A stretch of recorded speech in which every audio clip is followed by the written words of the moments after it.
Halo teman-teman semuanya, dalam video ini saya akan membahas tentang situs Google AdSense. Karena masih banyak banget di antara teman-teman yang bertanya tentang situs Google AdSense, bikin galau gitu ya. Apakah situs Google AdSense ini harus diisi atau enggak, atau diabaikan aja gitu ya. Nah, sebelum kita lanjut tentang pembahasan situs Google AdSense, tentu kita harus paham dulu fungsi dari Google AdSense. Jadi Google AdSense ini bisa saya bilang sih seperti dompet online kita gitu ya. Jadi gaji kita dari YouTube Studio itu akan dimasukkan ke Google AdSense, baru nanti akan ditransfer ke rekening. Nah, sebenarnya Google AdSense ini gunanya bukan untuk YouTube aja, tapi guna Google AdSense ini juga banyak ya. Salah satunya untuk menghasilkan uang dari blog ataupun website. Jadi kalau teman-teman pernah nih ya, teman-teman pernah baca berita ataupun baca artikel di Google gitu, kan ada sesekali iklan yang muncul kan.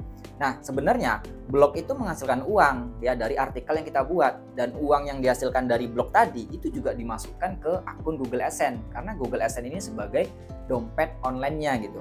Jadi sekarang ini kan banyak cara untuk menghasilkan uang. Kita bisa dari blog dengan menulis artikel, atau kita yang sekarang kita lakukan ataupun kita jalani adalah dari YouTube gitu kan. Kita mendapatkan uang dari YouTube, kemudian masuknya ke akun Google AdSense. Nah, tentunya buat teman-teman yang sudah dimonetisasi ya, misalkan nih hari ini monetisasi, pasti pada kepo kan, pada coba-coba login ke akun Google AdSense. Ketika coba login ke akun Google AdSense dan berhasil, ternyata ada notifikasi di situ. Kita harus menghubungkan situs katanya gitu kan. Seperti gambar ini, teman-teman bisa lihat di gambar ini. Ya lebih kurang seperti gambar inilah ya. Teman-teman disuruh memasukkan situs. Tentu teman-teman bingung kan, ini situs apa yang dimasukkan gitu. Nah, jadi gini penjelasannya. Ketika kita sudah monetisasi, sebenarnya itu situs ataupun URL channel kita itu sudah terhubung otomatis ke akun Google AdSense-nya ya. Coba deh teman-teman ingat-ingat lagi ketika kita daftar monetisasi pada tahap langkah 2, kan kita disuruh buat akun AdSense. Nah, pada bagian di situ ada namanya URL channel atau situs YouTube kita itu yang warnanya abu-abu, nggak bisa ditekan, nggak bisa diklik. Nah, kenapa nggak bisa ditekan? Itulah bukti bahwa situs YouTube kita itu ataupun URL channel kita itu sudah terhubung otomatis di akun Google AdSense-nya. Sehingga ketika kita mendapatkan notifikasi ataupun disuruh memasukkan situs, ya itu nggak perlu lagi ya. Intinya tidak perlu dimasukkan, intinya tidak perlu melakukan apa-apa tentang situs ini. Berbeda jika kita itu punya blog. Ya, kita punya blog ataupun website yang bisa menghasilkan uang, ya tentunya kita harus memasukkan URL ataupun situs blog kita tadi ke dalam akun Google AdSense ya. Misalkan nih, kan saya punya blog tuh yang alamatnya www.kelaszonatutorial.com.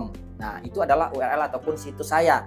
Nah, ketika nanti blog saya itu, blog Kelas Zona Tutorial itu pengen saya monetisasi, pengen saya menghasilkan uang dari blog itu, maka saya wajib memasukkan situs yang kelaszonatutorial.com tadi ke dalam akun Google AdSense. Ya, udah paham ya? Jadi untuk situs Google AdSense itu tergantung kita menghasilkan uang dari mana. Kalau kita menghasilkan uangnya dari YouTube, maka tidak perlu lagi menambahkan situs karena dia udah terhubung otomatis ketika kita monetisasi. Kalau kita menghasilkan uang dari blog ataupun website, barulah kita masukkan apa situs blog kita.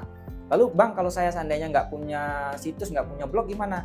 Ya udah nggak apa-apa, tenang aja, abaikan aja, fokus aja ngonten. Yang penting channelnya sudah berhasil monetisasi dan channelnya udah terhubung ke akun Google AdSense. Udah beres ya. Jadi nggak perlu bingung lagi masalah situs yang ada di akun Google AdSense. Seperti biasa, jangan hanya nonton video saya ini, teman-teman bisa kepoin video-video saya sebelumnya, ada banyak ilmu-ilmu YouTube yang sudah saya bagikan. Ya, siapa tahu pertanyaan teman-teman terjawab dalam video saya yang sebelumnya. Dan tentunya sambil menunggu video baru saya, teman-teman bisa tonton video yang ini video paling seru dan paling banyak diminati orang. Ya, terima kasih sudah menonton, semoga bermanfaat.